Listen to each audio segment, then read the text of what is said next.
నేను కోరుకుంటుంది ఏంటంటే ఇక సినిమా పరిశ్రమ కూడా రావాలి. వీళ్ళు ఎవరో బయట దేశాలకు పోతా ఉన్నారు. ఆ డబ్బులు కనుక ఇక్కడికి వస్తే ఇక్కడున్న 50 మంది ఆడపడుచులకు కానీ ఇక్కడున్న 25 మందికి ఒకరోజు షూటింగ్ చేస్తే డబ్బులు వస్తాయి మనకి. నేను కోరుకుంటుంది ఏంటంటే ఇక సినిమా పరిశ్రమ కూడా రావాలి. నేను కోరుకుంటుంది ఏంటంటే ఇక సినిమా పరిశ్రమ కూడా రావాలి. మేము మనసు పెట్టి ఇక్కడికి వచ్చాం. మేము మీకు నిలబడతాం, ఆసరాగా ఉంటామని తెలియజేయడానికి ఇన్ని ప్రాజెక్టులు, ఈ రోజు ఇన్ని రోడ్ ప్రాజెక్టులు మీకోసం పెట్టాం.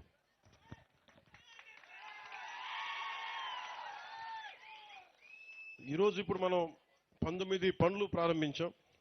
98.85 కిలోమీటర్లు.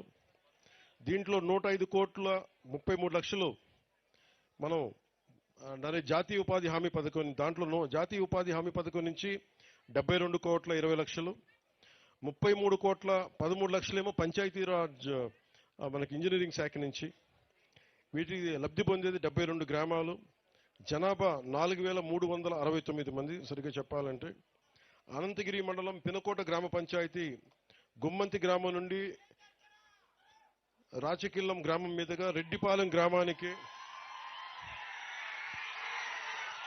పంచాయతీరాజ్ నిధులతోటి 5.5 కిలోమీటర్ల మేరకు